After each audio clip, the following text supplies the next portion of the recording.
I'm back in the E-FWD studio here in Aberdeen with the CEO of a business that sits at the very epicenter of communication in energy transition. Fifth Ring. Ian Ord's here with us. Ian, you've had a great year working with clients in a very fast-moving and transforming sector. What are you seeing on the ground? Fascinating, Owen. The pendulum shifted and is in continuous motion in terms of even public sentiment towards transition and, of course, energy company sentiment and decision making towards transition too. The events of 2 years ago when the sovereign country was invaded changed the perception of security of energy supply. That changed the public perception and brought that very much into vogue in terms of conversation. The economics of offshore wind in particular has moved the pendulum in terms of investment decisions. We could talk about the political environment in terms of windfall tax and the like, which has perhaps given a great deal more focus to some of the investment decisions the majors are making as well. So yeah, many of our clients who are in that supply chain, who are looking into new energy, to give it a broad term, there's been an ebb and flow in that. Those companies that are publicly listed have had to think very deeply about their messaging around new energy and the ESG agenda in particular. That's been fascinating too. The rhetoric, the kind of binary nature of rhetoric of oil bad and new energy good, I think has began to change a little bit, and some of the energy institutes, including E-FWD, have pushed back to say it's not as binary as you might think. It is forever and always a blend in how we move forward together. But what I think that's also conditioned is amongst those clients, and I really value the huge efforts are being made in the supply chain and in the operators to decarbonise the existing energy industry. But for fear of backlash, some of that messaging is being diminished, and we're not celebrating that message. That there is huge effort and significant money being made in decarbonising the existing supply chain of the traditional oil and gas business. So there's a whole thing to unpick there, and I know I've just kind of ladled it all on you. Faced with that backlash or risk of, how are you helping your clients navigate through that challenge? Because that's where the experience that you've bedded into the Fifth Ring business must come in. Well, I talk to clients in supply chain. Number one, let's ensure that whatever we're doing by decarbonisation we celebrate internally. Let's not keep it a closely guarded secret, let's celebrate it internally. Because we do have internal champions of our business who, whether at the cocktail party or whatever, get challenged by some for the careers that they've chosen. And second, let's be brave, be bold, and crucially be authentic about the investments we're making in decarbonising the industry that we're already in. And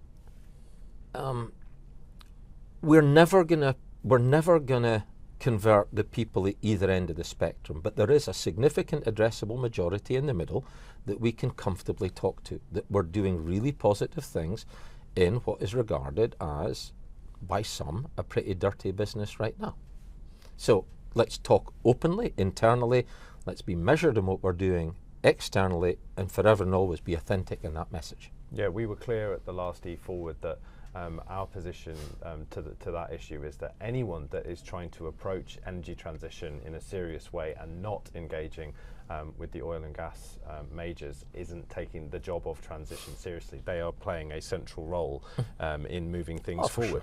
Sure. Now, your team of brand strategists, brand marketers, digital marketers and communication specialists, they themselves are having to keep up to speed with something that is moving and changing by the 24-hour period, be it from a regulatory standpoint, technology standpoint, etc. How do you as an organisation ensure that without becoming overloaded in information, your professionals have access to what they need to stay across things? Yeah.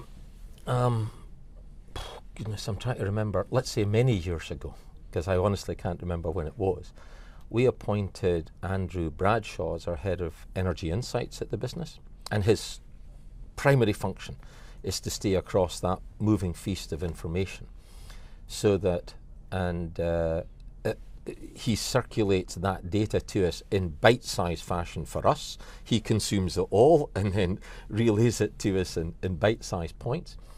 We routinely share that with existing client base. In fact, it may be that given this opportunity today, if people wanted to subscribe to the Energy Insights, which is a summary of what's going on around the corner and around the world, and that moving feast of legislation and sentiment, I'd comfortably send it to anyone who wanted a subscription to it. Yeah, I think we can put a link to that in the comments perhaps underneath. And these kind of conversations, the ones I'm having with Ian here, this is what happens in the tent at E-FWD events. And Ian, you're going to be at the next. I am. I asked when I came through the door, where's the tent? I'm desperate to want to be in the tent. I want to be in the inner sanctum. I must admit, when we started E-FWD, I didn't think hashtag in the tent would be a thing, but it's going to be a thing. And those pictures of tents are going to keep going across LinkedIn. Ian, your team created the brand that sits behind us that now has such momentum. For someone that has been in and around the energy sector at a high level for many years, what are you seeing in what we've created here journalistically and creatively that sets apart? They're great. You're prompting me in pushing all my buttons here, but it's great. When we took the brief from your good selves on E-FWD, for me, there had to be clear blue ocean between, can I say talking shop, or will somebody get offended? You can say it. Can I say talking shop. Oh, thank goodness. We start every event with, this is not the next talking shop. So we don't want that. I thought I'd get someone may be offended somewhere, but not me. Okay, so okay. There are too many Me Too type events that talk about things, and the conversations are circular. The whole ethos behind the identity, the forward-looking nature of the identity, was for an organization, a forum, to plot a future, to be part of that movement to create a future, and hence the arrows and all the rest of it. And if it wasn't to be action-orientated, it would look very different to the identity that E-FWD has today. So the action orientation, the pragmatism of it, and the real desire to use that conversation to influence others that will fundamentally move the needle. Yeah, I think when we came out of the last event and some of the other video content I'm creating here with other members, there is this tremendous feeling of positivity, which is good, but we must translate that into a concrete framework for momentum. And I feel like now, with our focus on carbon capture, utilization, storage, offshore wind, jobs and skills, decommissioning, we're starting to have some structure and pillars to this, but the outcomes have to be driven by journalism that is accessible, because you are not the only executive who does not have time to read through 6 hours worth of material every 48 hours. It has to be distilled into such a way that it can go. And that is our responsibility and what we're working on in real time. So if you, as members, as you have done, and want to continue to send me feedback in my LinkedIn inbox, you can do that.